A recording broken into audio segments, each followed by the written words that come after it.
Good evening, everybody, and welcome to the Savage Goose Show. My name's Goose, and this is the show where we talk about all things Savage Worlds in the past week, and then usually we talk about some other stuff.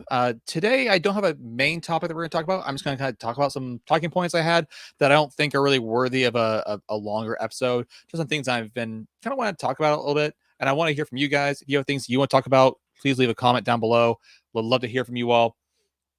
Already seen some comments in here. Having my first session on Savage Worlds as a player. That's awesome. Great to hear from you. Puer. I'm gonna go so it's like puering tea cat, like the style of tea puer. I'm gonna assume that's what that is. So if I'm right, please let me know because I'd like to know that I'm right about that. Let's see here.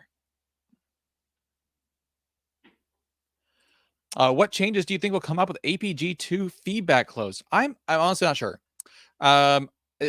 Usually the feedback is for like typos and stuff. I don't think there's or like people pointing out like certain things that be broken. I'm curious. I haven't seen necessarily people come in with thoughts on I say this on like classes. Like I had some opinions about some of the classes, but anyways, before we get into these comments, I don't know what I'm doing. I'm getting ahead of myself. Let's go ahead and start with, as we always do, with the newsletter. So I'm already off to a bad start, kind of talking about comments. We're gonna talk about the newsletter. We are going to go over some Kickstarters. I think there's really only 2 this time, and then some other news, and then just main topic. We're just gonna talk. We're just gonna chill. We're gonna hang out and talk about some things that are going on. Let's go ahead and go over to the Kickstarter. Let me go ahead and share this tab instead. There we go. All right, so first things on this week's Kickstarter is that the Rifts for Savage Worlds Terror on the Dark Frontier is on VTT. I think they announced this last week too, but they're just kind of re-announcing it. I don't use any VTT right now, except for like every once in a while we'll use Albert Rodeo, just because it's a simple, like I throw a map up there and then we just go and that's it. I don't really use it for anything else. So very simple. That's why we like it.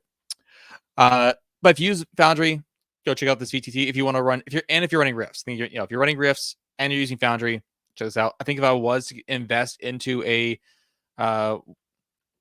into some sort of system, it probably would be Foundry, just because Foundry seems to be like one of the top dogs, partially because you can download it and you run it on your computer. You don't have to worry about, if the site ever goes down, you have a copy on your computer, which is pretty cool. I know that's one of the reasons why like Mike Shea, or also known as Sly Flourish, really likes it. The Rifts for Savage Worlds updates and enhancements live stream. So there's been some live streams going on. There's one tonight going on right now. If you're here, I'm kind of surprised because you could be over there watching the live stream about what's going on with the core reprints. But if you want to see anything about the Rifts core reprints, you can go check out that live stream. If you want to watch it live, you can leave here and go check that out, or you can stay here and you can just hang out with me and you can go watch the video on demand later. We gotta stop doing this. We keep having these like live streams on the same time. We gotta stop doing that. Also going on is the Licensee Spotlight Deadlands Blood Drive, the audiobook. This is on Kickstarter right now from Audio RPG. Audio RPG is a company that does audiobooks for RPGs. They do the Suede Core Rulebook as an audiobook. They also have done, I think, the Deadlands book. I think they're planning on Holler. There's a bunch of books on there from Savage Worlds that are kind of ready to be listened to. And they're doing Blood Drive right now. So if you're interested in that, go check it out. They're usually pretty good deals because usually you get like the audiobook and then like a PDF copy or sometimes even a physical copy of the book that you're getting an audiobook from. So definitely check that out. I think it's really nice for people who, like me, can have a hard time reading a book without like having something to help focus on it. So I haven't purchased any of them myself yet. I plan to, though. I really want to get the core rule because I haven't done it yet. I don't know why. I just haven't done it. Swag Spotlight. So if you don't know what Swag is the Savage Worlds Adventurers Guild.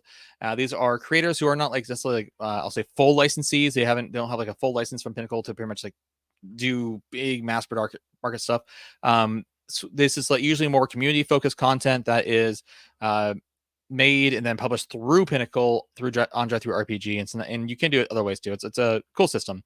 So if you And one of the things that they're doing or they're highlighting today is the case on the Mountain Light, or the case of the Mountain Light. Man, reading, I love the City Guard Chronicles. I want to talk about them later in the show. I just kind of talk about what's going on with me and what I kind of things I want to talk about. I want to talk about these guys and how much I love these adventures. So we'll get to that later. But if you are interested in this product, check down talking today. check the link out down below where I have a drive-through RPG affiliate link where you can check out this product, buy it. There's also a link to a bundle which has all 4 of their adventures. That does not include their one sheets. So if you just want all these adventures all in a bundle, you can go check those out down there. Where we are on some crowdfunding, and crowdfunding actually is actually something I want to talk about myself a little bit later. I figure I didn't put that in my talking points, but yeah, I should probably put that. I should because that's the thing I want to talk about. Some crowdfunding. Where we are is Necessary Evil 3 is shipping. The 20th anniversary celebrations will ship following Necessary Evil 3. I'm excited for this because I have products that I'm waiting for from the 20th anniversary celebration, as well as the Deadlands Night Train 25th anniversary and the Sci-Fi Companion and the booster. The only one on this list I don't have is Necessary Evil, and I think I just missed it for some reason. Not sure why. So that's on me. And then here, so let's go. That's the end of the report. Let's go ahead and go over and talk about the Kickstarters. So first off, Enemies Unleashed, which is from Star Anvil Studios. This is ending this week, 23rd. If you're interested in getting this product, back it now so you can get it later. And then the other one is the core reprints for Savage Rifts. These are, to be clear about Savage Rifts, this is not a new book. There is not a new books happening. This is the Savage Worlds Adventure Edition books being reprinted. There are some updates being happening. So some like errata and stuff that happened previously, which should be in your PDF versions. Those things are, or will be in your PDF versions at the very least. These sort of things are going to be reprinted in the second print run.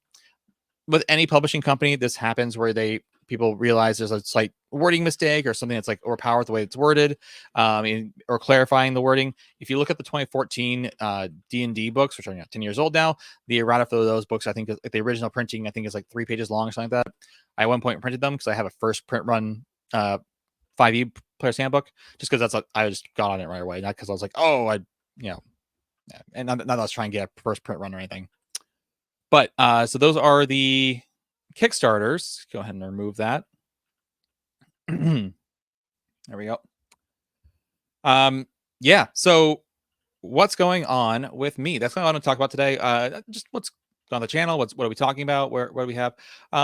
There's just a lot of things that I want to talk about in regards to Savage Worlds that are not necessarily like big topics that we're going to spend the whole entire episode on, despite what Peter just said about crowdfunding being an episode on its own. I mean, yeah, but that's not really what I meant by talking about crowdfunding. I'm not trying to get crowdfunding, to be clear. If you want to support me, there is a nice little like super thanks down there somewhere, but that's not necessary. And I do appreciate honestly, just for you guys coming and hanging out and talking to me. Please ask me things. I want to make sure that your voice is being heard. But the things I want to talk about, starting with the City Guard Chronicles, and I'm actually going to go ahead and share that one book again and make sure that you guys can see it. Always there we go. The City Guard Chronicles has become, I think, my favorite one-shots for teaching new players. There's a lot of reasons for that. One is that it's still your typical fantasy in a sense. You are, to kind of give you an overview, you play as members of the City Guard. You report to the City Guard of this town. You're not necessarily paid well. You're not necessarily good at your job. You might be good at your job. And you kind of work as a squad as a City Guard to do whatever the adventure is, whatever your job is. And there's enough in each of these adventures. There's a pre-section, like it's a prologue, not a prologue session, but like a section in the beginning that discusses the setting, sort of, as in, here's a city, here's the setting rules, here's the things that we kind of adjusted for City Guard Chronicles, but you can put this adventure pretty much in any city, and they even give you some examples of cities you could put this in for, like Lankmar or Forgotten Realms or Eberron, that kind of thing. And like I said, I really enjoy these books because they have an adventure. The adventures are extremely well laid out to know as a GM what's going to happen next. And they also give some nice, good seasoned pre-gen character sheets of characters that players can run. And each adventure comes with pre-gens that are completely different from each other adventure, which is really nice. So you can have, like, between all 4 of these, there's a lot of pre-generated characters that are all the same power level. They're all seasoned, and you can pretty much choose from any of them to for whatever one you want to run. My wife has played as the old timer from the first one, the case of the which one is that? So the case of the misguided lover. She's played that one twice, in both that one and the case of the missing daughter. And even though that one's from a different adventure, and we've had a great time. We've loved playing in it. And I've ran those adventures, those two, for a lot of new players as well. When I ran it the first time, there was one person. I talked about this a little while ago in a previous live stream. I ran it for a player who has played D&D and a few other tabletop role-playing games and has played Savage Worlds. So, but an older edition, deluxe edition. My wife, who's played D&D and Savage Worlds, a friend who's only played 5e, and then someone who's never played any tabletop role-playing game ever. And then the other one was two people from the previous games, my wife and my sister-in-law, who has now played and now GMs a Savage Worlds game, and then 3 people who have had some 5e experience, I think, but for the most part, we're new to tabletop role-playing games, and we're playing 5e we're playing Savage Worlds for the first time, and this has gone really well for them. And I think part of the reason of it is because in the City Guard Chronicles, there's a very clear job. And very clear that you are heroes. You are the city guard. Maybe you're career up city guardsmen, but still you have a general job. You have a general idea of what you are supposed to do. And you're given the assignment. And just the way that the book is laid out makes it really easy to run as well. It's clear that you are supposed to be collecting clues. There's are different kinds of encounters. And that's the other thing that's really nice about them, is that they do include like chase encounters. I think both of them I ran so far have had chase encounters. Both of them had social encounters. There's a lot of investigating that happens. And then usually there's at least one, if not more, combats. So all that being said, I really, really enjoy these games. I highly recommend them. And they also have one sheets. I have not run any of those yet, but if it's anything like the other one sheets I've ran, which is a front page, back page, they're going to be super easy to run too. Probably going to need those pre-gens from these other books. But go check those out. Go check this adventure out. I really, really cannot emphasize how much I'm enjoying these. This particular one, this brand new one, it sounds like a lot of fun. Based on the little bit I've read so far. I haven't read through the whole entire adventure yet. I just bought it this morning, or actually not even this morning, like this afternoon. I bought this and I've read through a little bit of it. And the fun part about this one is that it doesn't take place in the city. You're part of the city guard, but it doesn't take place in the city. I'm going to stop it right there. Not to give any other spoilers, also not to mislead, because again, I haven't read the whole thing yet. It's a lot of fun. It's really cool. It's well done. It's one of my favorite reoccurring products for sure in Savage Worlds, especially from the Savage Worlds Adventurers Guild. So please check this out. The other thing that I wanted to talk about was a book that I am currently reading.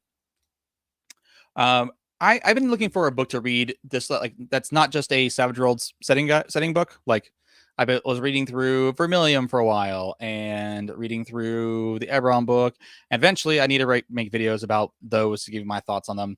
I'd like to try to run a game, like a one shot of them, before I actually give my any sort of final thoughts or general review. Get a little bit of place in them. I'm looking for other books that I can read, and I found one at one point. It was called "The Monsters Know What They're Doing," but it was in my opinion, very specific to 5e, and it was explaining the 5e rules and the abilities that these monsters had in 5e and how to use them in different games. So I was kind of looking for another book that'd be about game mastering and just get general tips. And I found this one. So you want to be a game master. This has been getting a lot of popularity recently. I think it's actually won at ENnie at one point. And so far I've been really enjoying it. I think even the first section, which I thought was kind of one of the ideas he'd introduced early, I was surprised to introduce that early, but I really enjoyed it. Right now I'm a little bit stuck because I'm in a section about dungeons, which I don't run a whole lot, or I don't make a whole lot of dungeons. I rather have the information about kind of running the game than designing dungeons and stuff.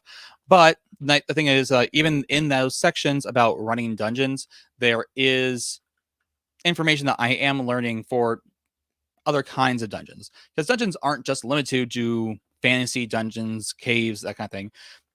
A building can be a dungeon. A building in a fantasy world can be a dungeon. A prison can be a dungeon. There's different kinds of dungeons, and I think that when it comes to maybe it's not a traditional dungeon, but there is design elements for other kinds of dungeons that we do need to know of. So I am getting through this. I'm not too far through, as you can see here, but so far I'm enjoying it. And that's the book I'm reading. If you have any other book recommendations for books about game mastering and running the game, whether it be from a game mastering side or from a player side, I'd love to hear it. Go ahead and give your recommendations in the comments.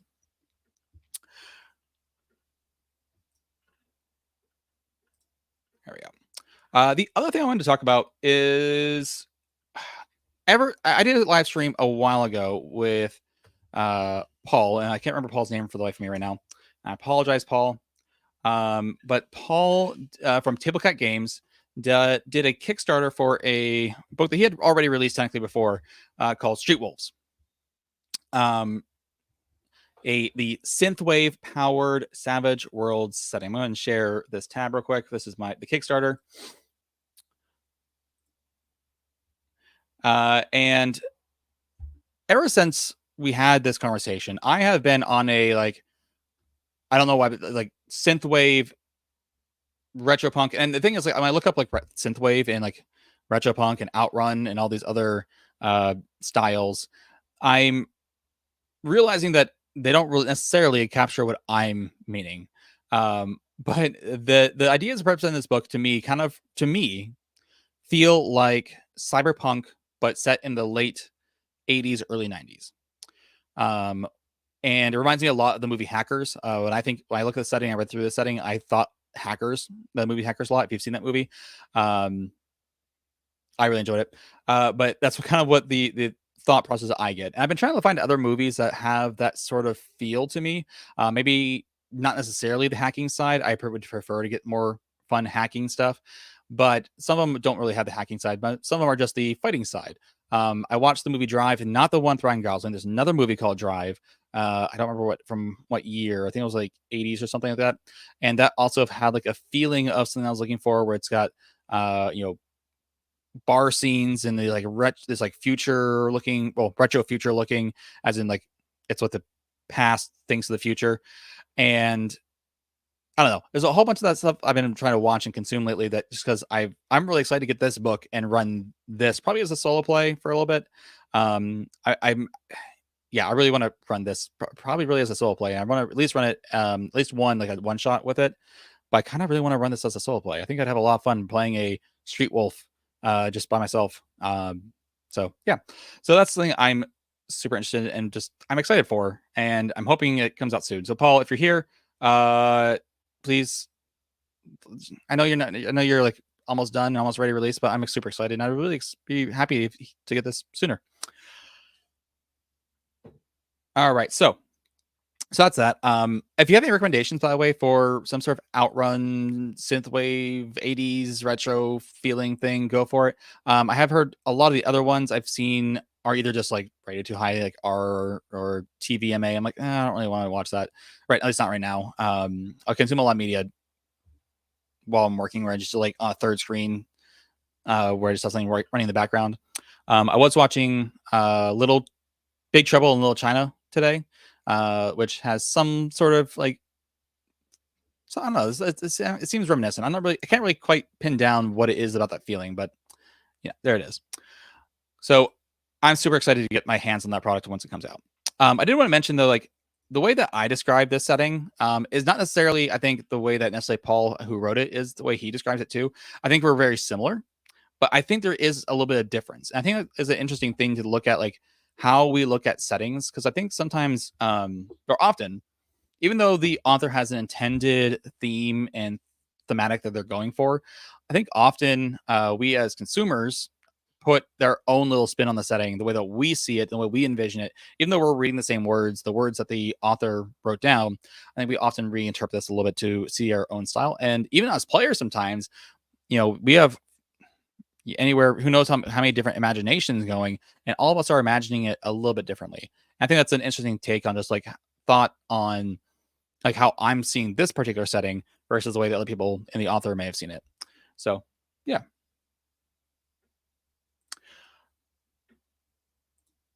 So again, just something I'm excited for.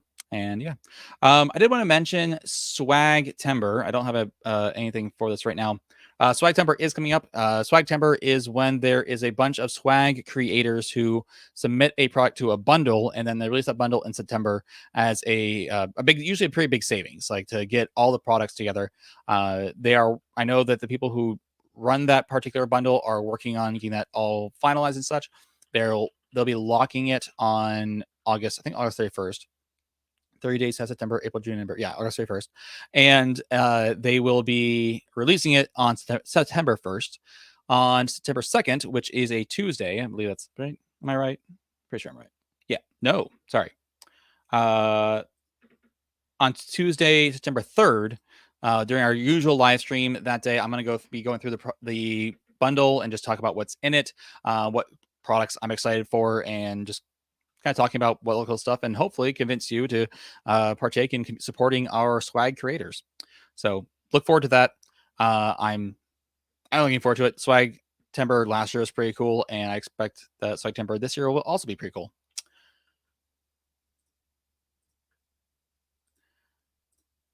Starbreaker. I'm gonna go ahead and share this screen real quick. There we go. Starbreaker, previously known as just Saints and Sinners, now it's Starbreaker Saints and Sinners, is a Star Anvil product. The Jumpstart has been out for a while now. I actually printed out the original Jumpstart again a while ago. Not sure if I'll print this one out quite yet until like maybe later. Especially since I think the main reason I print these out is for the adventures and the pre-gens. So kind of one shots I can run sometime. I don't know quite what it is about this setting that I'm super excited about. It might just be the art style. I think the art style is pretty cool looking. And I am also like on a sci-fi kick. Like I want some sort of cool sci-fi setting to run. Although I'm kind of stuck running my Pathfinder game currently. So I really needed to start doing more one shots. It's really what all that is. But nevertheless, the jumpstart for this, if you want to get in on this jumpstart, you can just go over there. It's pay what you want. It's just giving you like a free sample of what's going to be coming in a Kickstarter. I think that's planned for later this year. I do have a plan to meet with the guys over at Star Anvil to talk about this product and talk about this when the Kickstarter happens. They have a date that they believe they're going to do this, but I don't want to announce any dates that they aren't sure of. So look forward to that in the coming days as we talk about this. But I don't know. I'd love to hear what your thoughts are on this particular product as well, just to in this setting, because I think I like supporting cool settings in Savage Worlds. So I think that's how we can really see the game get bigger, is by someone comes to here and say, hey, I'm looking for a game like this, and you just go this setting using the Savage Worlds system, right?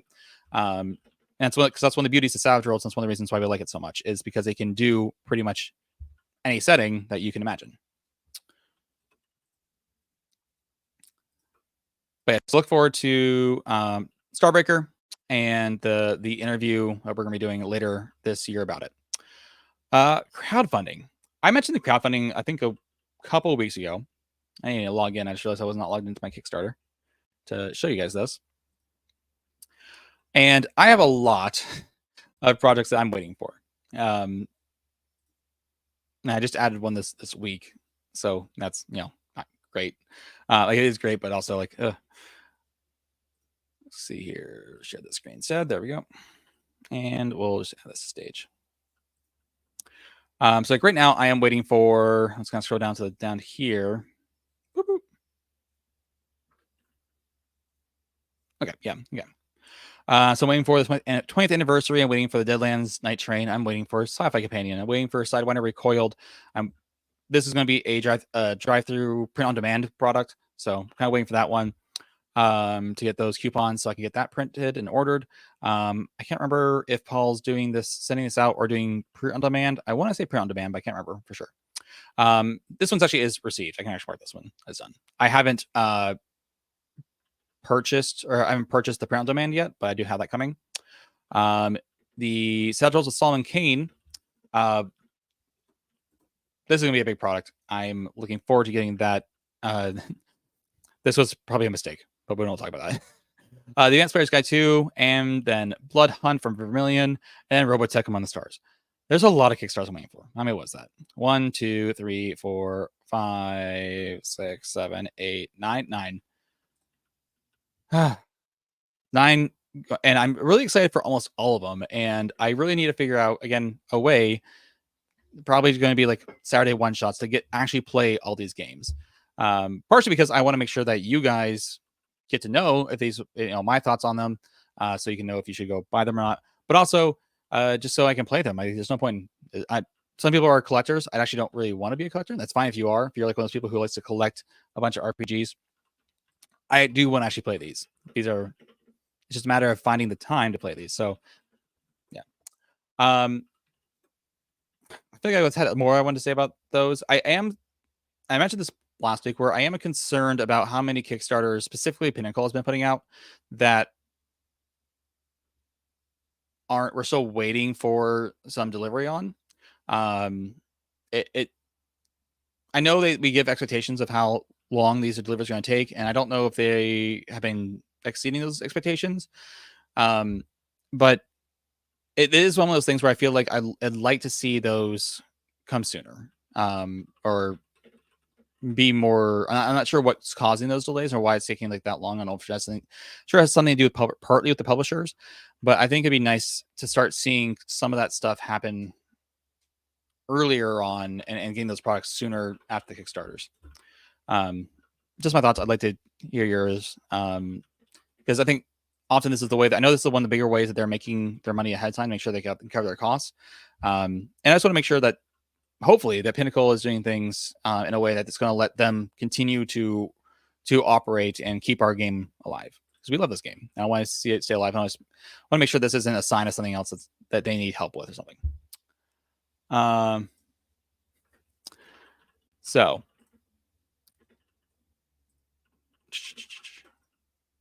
Hamster Doom says, "Man, it's way faster than it was 2 years ago." I mean, I've backed things as early as, remember the first Savage Worlds product I backed. I want to say the first one I backed was Savage Rifts for Deluxe Edition, like the first time they released it. For the first time, make me go. I'm going back now.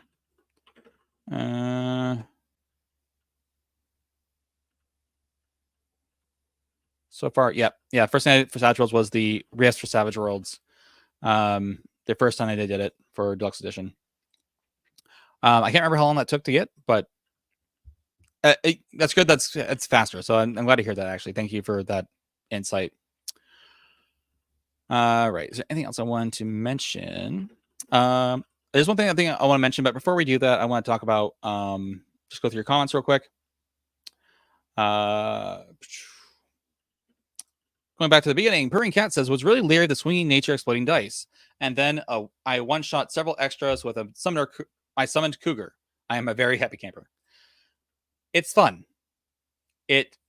When you do it, you get excited. Exploding dice excites players. When it happens to you, enemies rolling, it's what we call a downbeat. But I think it's a good downbeat because it creates more tension. It's like, it feels more dangerous and feels, especially when it starts happening to your players more often and to you as players, it definitely makes you feel more of that tension. And I think it means in the future, your characters might be a little bit more safe about what they do. I haven't had that luck yet, but nevertheless, I think it's something that's true. Caveman says, the swinging nature, it keeps it fun, Cat. Never know what's going to happen. Exactly. Matt asked me how would I think of skunks. I don't like them. I lived out in the country where you saw skunks, you could smell skunks all the time. Every once in a while you hit one, and it's just not a good time. What is my favorite thing? My favorite thing right now. My favorite thing right now is Street Wolves. I'm super excited to get the Street Wolves book. It also looks like it's going to look awesome. I'm super excited to just get that book in my hands. I really want to get it in my hands. It just looks like it's going to be a really nice, pretty book. What are my top favorite things about Suede? Since you mentioned Suede specifically, I'm going to say my favorite things about Suede is, one, the getting rid of charisma. Charisma didn't make a lot of sense. I think it just makes so much more sense to get rid of it, the way that it was being used. I like the simplification that it's 3 actions and not unlimited actions. And I'm a little bit mixed on opinion is that and mostly I'm okay with it because it makes the game simpler, and that's what's important. But in the previous editions, it was basically, it was like, I don't remember exactly how it worked, but it was like you could perform as many actions as you wanted, but you couldn't necessarily like go hit with all with one arm. You could have to like hit. There's something else with that I don't remember, but I like the way it is now. I was a little iffy on it because like, oh, it seems like it kind of changes the game a lot, but I think it's for the better by a lot. How is City Guard at showing Savage Worlds as a distinct new system to new players while still being fantasy? Pretty good. I mean, like I said earlier, I really enjoy how these adventures show off chases and social encounters and wild success. Like, it gives players the sense of success way more than I think other games can. It's more consistent success, I'll say, at the very least. Which does come up another video I'd like to maybe talk about is variance in Savage Worlds. There's a concept that Mike Shea brought up in his podcast an episode I listened to today about variance and D&D, and I was thinking about variance tied to Savage Worlds because variance changes a lot in Savage Worlds as you like rank up skills and stuff. So it's a really interesting concept. I've been talking a lot. I'm gonna take a sip of my whiskey real quick. For those who want to know, it's Scarabus Batch Strength, for those who care.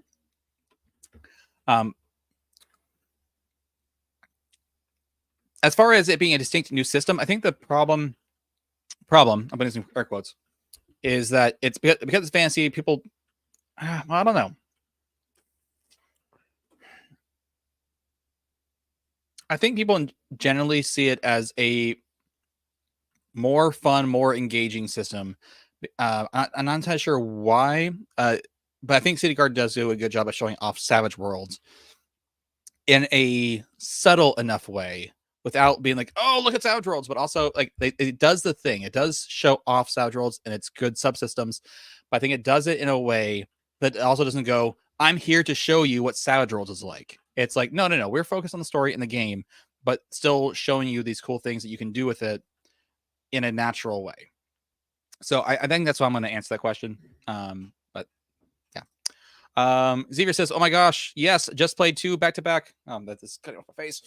Back-to-back one-shots this past weekend. My son, brother-in-law, and sister-in-law, and they loved it. Right now we have planned to start one of the campaigns soon. I'm prepping it right now. Which one-shots? Are you talking about the City Guard ones? If so, awesome. Are you starting a campaign of one-shots? That'd be also cool. Yeah, I'm excited to see what goes on there. I did tell the writers this. I'm Jen Jetmar, I think I told this. I'm going to have to buy a separate binder. I have a binder that's like full of one shots for different like settings and everything. Like pretty much any one shot I can get my hand on, I print out with the extra character sheets and I put it in there. Atomic Ninja Studios, they make a lot of one shots. I have one that my wife really wants to play at some point. It's been like 2 years. We haven't played it yet. Called Zombies on a Plane. But all these one shots are in a binder, and I'm about to set aside a separate binder specifically for City Guard Chronicles because I feel like that I love those particular ones. And every time I want to play with players who want to play for the first time, or if you're going to sit down and do something, I think I really want to use those ones because it feels like the right thing to do for Savage Worlds. Eric Alba, this is Maverick, by the way. Maverick had a baby. So yay, Maverick! Maverick had a baby. Not him. I mean, his wife had a baby. To be clear, so congrats, bud. That's why he's not here this week. He probably won't be for a while. It seems like every time that I finally get him on, it's like he has something else that kind of takes him out to not be on. But that's fine. He says, "I'd love to play in a City Guard game if someone would run it." I've run it twice now. I don't know where you been. No, I didn't invite you. That's why. The first 2 times it was my wife, my sister-in-law, and my future sister-in-law, and then someone from their church. So it was, yeah. And then the other one was a game for all family, actually. So it's gonna be fun. Peter says, when I run conventions at Northeast, usually at least 4 players at the table are totally new to Savage Worlds. Convention games are great ways to teach people and introduce people to Savage Worlds, and it's a great way. One-shots. There's something about Savage Worlds one-shots that I really like compared to other systems like D&D, where especially even with pre-gens, because I prefer when it comes to one shots, like please don't put that much effort into a pre-gen into a don't put much effort into creating a character for a one shot. I mean a true one shot. I think it's much better just to have pre-gens created and hand them out. Be like, look, this is your character, and I think it gives one new player's guidance on how they're supposed to play the character. Like, oh, here's the background about who you are as a character, and that's gonna trigger their minds to start spinning up ideas, right? Especially as they read other abilities. When I had some new players, they're reading through their abilities and they read a hindrance or an edge, they didn't know that was actually associated with necessarily actual rules that are in the game. There's like, oh, I have the brave hindrance, or I have the frenzy edge or something like that, and it just went down on it. They just kind of interpreted it the way they wanted it. I mostly let it happen just because it was new to them. I didn't want to like stop and like, okay, actually, this is technically how you do things. We had one player who was playing a druid. I try to not let new players play as magic casters, but this guy wanted to play a druid. I'm like, okay, I'm gonna let him do it.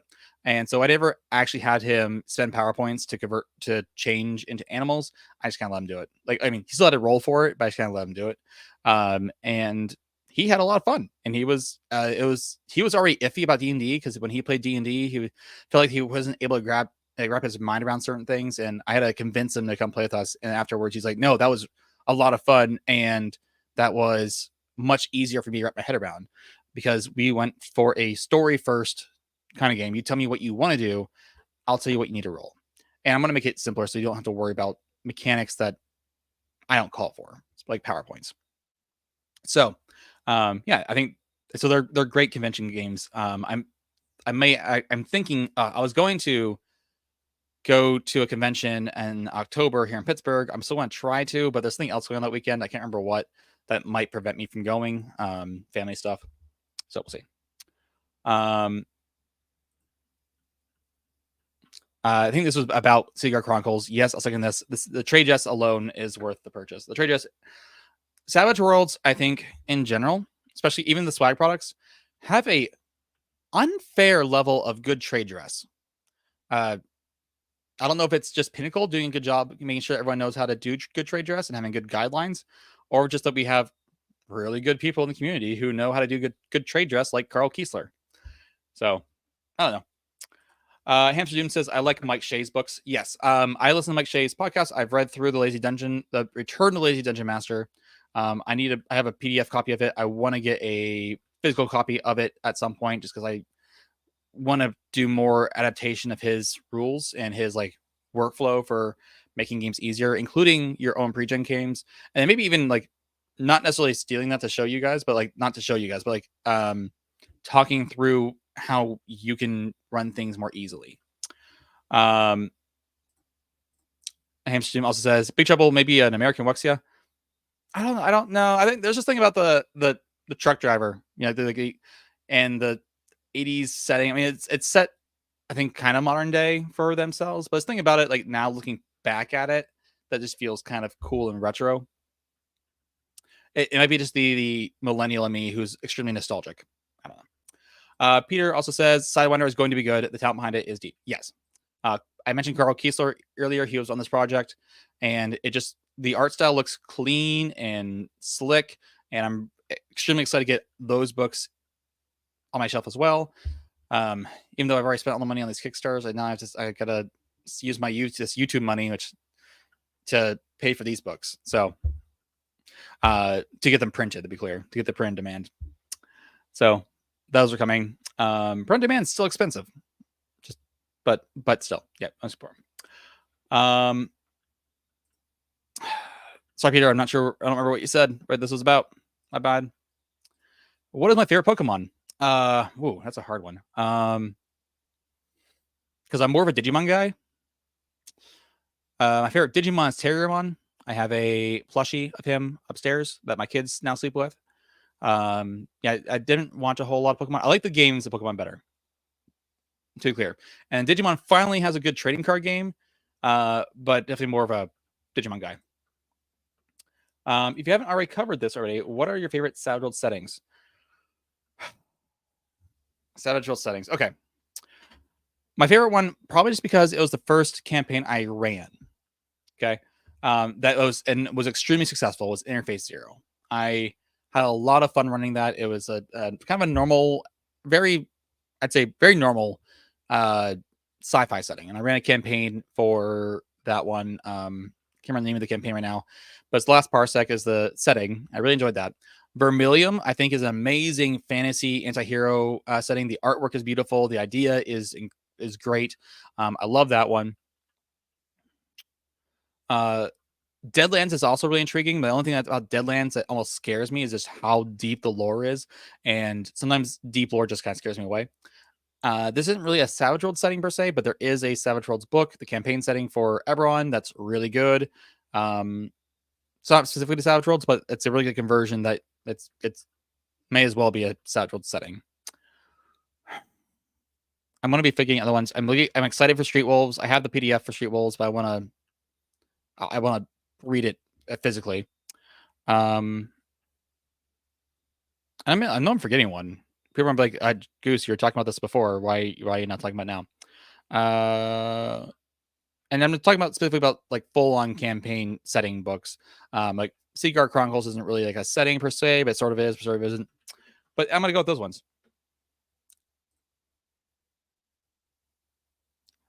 I create variation in my games by being specific in what is attained with the success and versus our raise and so on.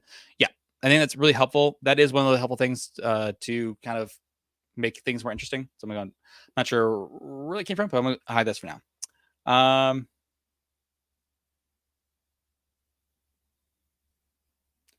Here we go. See a lot of good conversation in here about successes and failures. There's a new podcast called what is it called? What is TTRPG? I think is the name of the podcast. It's like a YouTube podcast. It's a video podcast. I've really been enjoying listening to them. They only have like 400 or 500 subscribers. I recommend checking them out. Where they talk about different kind of topics inside the larger tabletop role playing game experience, like success, like yes, and no buts, success with a failure, like success with a fallback or success with a setback. I think is what it is, and failure, or what's the term they used?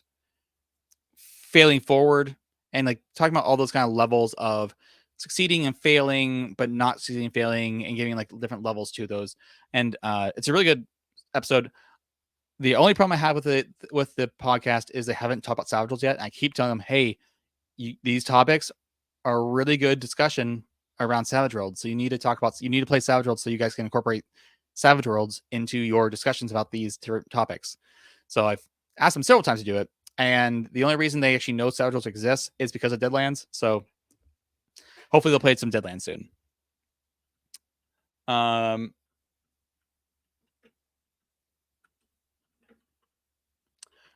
Matthew Sennett says, what's the best part about powers in this system?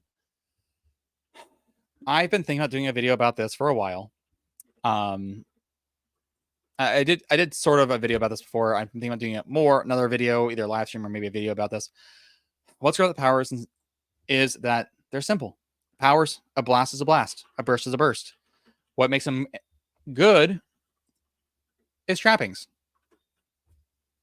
And there's different ways you can do. There's a core way that the book gives you to do trappings and to do modifiers and stuff. But because of the way it's presented, you can really mix it up a lot. For example, you could say, like, yeah, if you want to be able to do a firebolt and an ice bolt, it's not just changing your trapping and spending extra power point like it is in Pathfinder, or it's maybe you can't do it if you're maybe it's more than just taking the wizard edge. Maybe it's like the fantasy companion where it says, no, you just have to learn new powers to get different trappings. So depending on what kind of game you're going for, what kind of feel you want your magic to be, you can apply a whole bunch of different rules to powers and trappings and even modifiers to make the powers seem really interesting and cool. One of the things I thought about maybe doing, I'm not sure if I would do this, maybe in a future game, maybe change some of the rules around like how many powers you can take and such, but maybe making it so that power modifiers, which can usually be changed interchangeably whenever you want, using them like trappings where you can't change them, where you have to take a new power if you want to change your modifiers. just a thought I've had. I'm not saying it's a good idea. Love to hear your thoughts if you think that's a good possibility for the right kind of game, depending on what kind of feel you're going for. But I think the power system in Savage Worlds is extremely flexible to get you the exact kind of game you want. One of the games I want to run at some point is based on an anime called Black Clover, where everyone's got their own basically theme to their powers. They have a grimoires, they call it, and I think that's what they call it. And then all of your spells and magic and stuff is usually based around some sort of element or theme. Like one person has chains, their chains do magic. One person's plant based, one person's water, one person's silver, one person's fireballs with a bat. Like baseball fireballs. One person's like lightning shoes and lightning claws and stuff like that. So there's a lot of cool trap ways you can do it. And I love the one of the things I like about doing that is like I can just say, hey, how do we do this setting in this game? All your things are trapped this way. Christian Serrano and I were talking about Avatar, and it's like, how would you run Avatar? He was talking about more of the themes, but like if you want to do Avatar like bending, you just gotta make sure that your trappings are based around those elements. There's probably gonna be some other details you have to figure out, but it's a good start, a good baseline. Amsterdam, FYI, this word is pronounced wuxia. My bad. I've been saying wuxia to like pretty much everybody. It's one of those things where you don't, until someone tells you, you just assume it's one way. Wuxia. I kind of liked wuxia better. Sounded more fun. Wuxia. I feel like if I hear wuxia, I'm just like, what? But okay, got it. Wuxia is what it actually is. Amsterdam says Deadlands lore is only as deep as the locale you create. I know that's technically true. One of my biggest fears in playing any well-established setting is that I'm going to screw up some sort of lore, and then I'm gonna have a player tell me I screwed up the lore. Like, no, that's not how this works. And it's like, yes, I could just say, well, it's gonna work this way for now. But it kind of like breaks the immersion a little bit. Just one of the reasons why I'm terrified of running a Lord of the Rings campaign or a Star Wars campaign. Maybe even a Star Trek campaign. I think I'm a little. Yeah. Because the lore in those series is so deep, and there's people who know exactly how, not just what ships are, but if you guys aren't aware, there are actually manuals, like car manuals for spaceships in Star Wars, and these are printed by the company Haynes, Haynes, that's the name of the company, who makes real car manuals. I kind of want to show it up, but I have a copy somewhere of the Death Star one. It's not as cool as the other ones, like the X-wing and the TIE fighter ones, but they exist. They're real. All right. So deep lore just kind of scares me sometimes. This is Peter. Peter is a guy that we talk a lot about different stuff. We might talk more about some other stuff in the future. We're working on something together, maybe in the future. Hopefully in the future, we'll see. Be sure it happens. But for his favorite settings, he's going Deadlands, Holler, Han Cluster, Gods and Masters, Echoes, and Island. Give me 1 second, guys. Give me 1 second.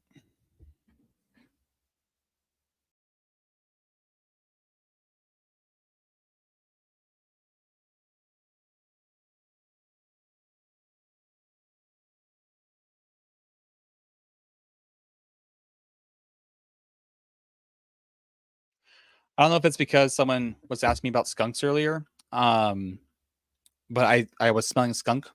My brother-in-law says it's probably it smells like weed, so I'm like, that makes more sense. But I just want to close the door so I didn't smell it anymore. Let's see here. Echoes of Beacon Island. Gods and Masters, I think I know of. Echoes of Beacon Island, I don't think I know that product. Let's see here. Echoes. Nope.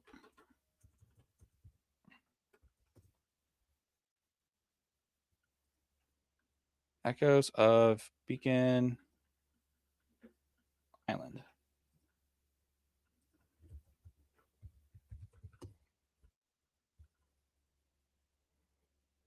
I'm not finding this particular thing. So, Peter, please let me know what this Echoes of Beacon Island is. Yeah.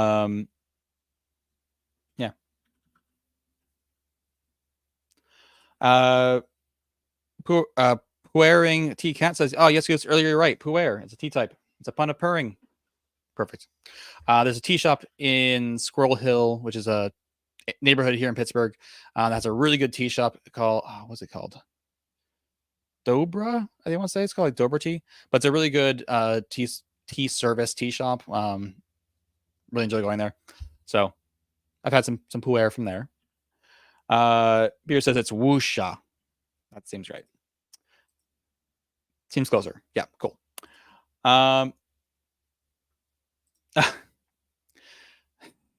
Peter says I don't know it because he hasn't released it yet. That seems you can't put your own product in your favorite setting. Come on. I thought you come on. All right, it's in playtesting, and he hasn't invited me to troll me about it. So until just now, so you all know now too. Peter over at Pear Tree Studios is working on a setting called Echoes of Beacon Island. Holler is a good one though. I'm gonna go back to this real quick. Holler is super interesting, and I like that there's limited space to really develop the world in. Like there's only so much that you can do with it, and it's right there. You can do whatever you want. There's plenty of room in there for you to do whatever you want, but also it does kind of create a boundary in the game that I kind of like. Meaning the players have to kind of go forward. It's not like just a running away from the situation type deal. So, all right, cool.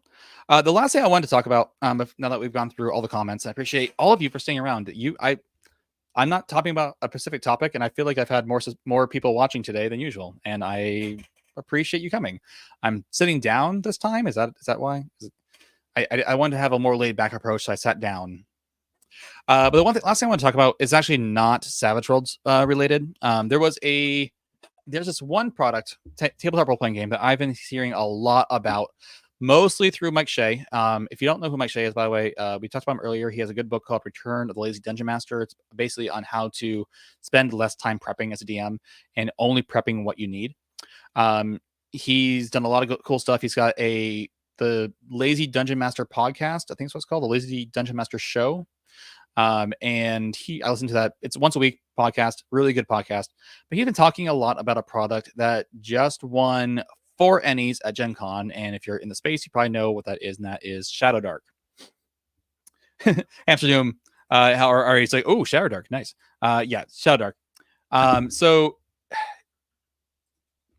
I'm not giving up on. I mean, not giving up. That's not the right word. I'm not switching over to Shadow Dark, but I will say that this game looks like a lot of fun. And it looks really pretty. This product looks amazing. So let me just kind of scroll down here. This is, I'm going to go get it now. It is currently in, or last I knew it was in pre-order or something like that, or back order. But this product is beautiful. I mean, look at that. Look at those covers. I love the art style and everything. It's not 5e, but it definitely has a lot of 5e. I think it's like based on the 5e SRD, but it's definitely very different than 5e. If I was to if I was to go back and start, if I was to buy another 5e book, I haven't bought a 5e book since Xanathar's Guide. I think I would probably go buy this. One, it's won a bunch of Ennies. It's one like best layout, best game of the year, I think, and then I think it also won like best family game and one other one. Partially because, and Mike Shea actually said that he thinks that this is the simplest way to get people into D&D. I don't know if he means D&D specifically D&D, like the overall like D20 based system D&D, or just tabletop role playing game in general. Now he comes mostly from a D&D background or a D20 based background. He's played other games too. I know he has, but I think I just think this product looks really nice, looks really cool, and I'm super interested in getting it. And I think as most of you,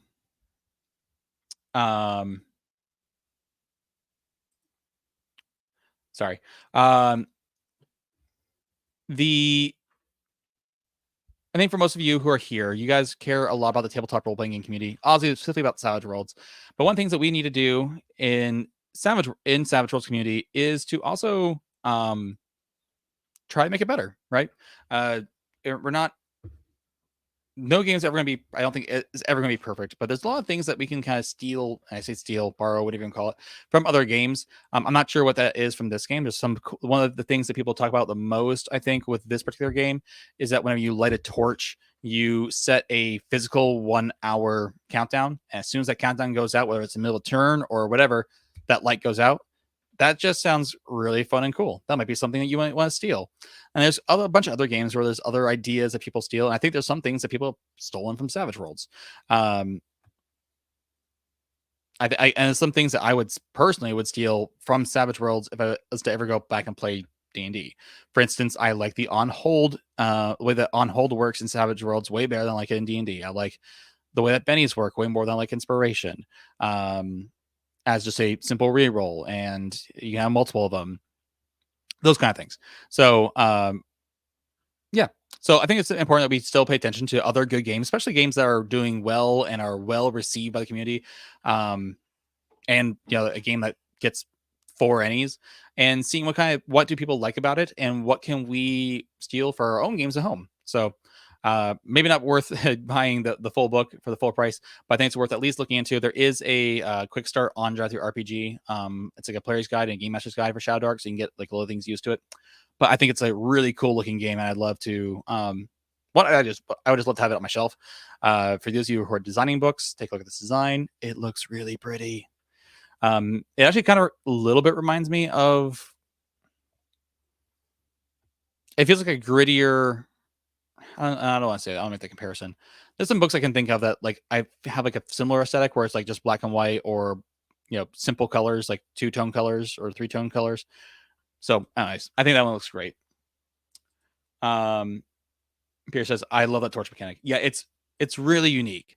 I will say though that when it comes to torches, this book does talk about something called dungeon timers that I'd never heard the concept before of. And I've watched a lot of YouTube about different things. I'm surprised that no one's ever mentioned dungeon timers to me before. Just a really easy way to keep track of time-based effects in a very like turn-based kind of system where you kind of just assume certain things take a certain amount of time. And it's just it's something that people already have a general idea of without this book, but I found it super useful. So I'm looking forward to seeing what else I learned from this.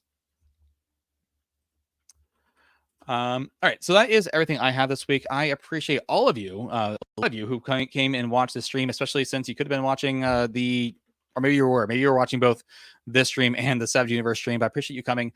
Next week, I do plan on having some sort of topic laid out. I'm gonna try to decide on that.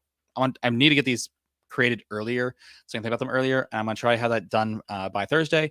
The week after, we are going to be talking about the Swag Timber books and content, and just kind of going through that and seeing all the cool things and all the cool goodies that you could get if you were to purchase the bag of that Swag Timber bundle. Yeah.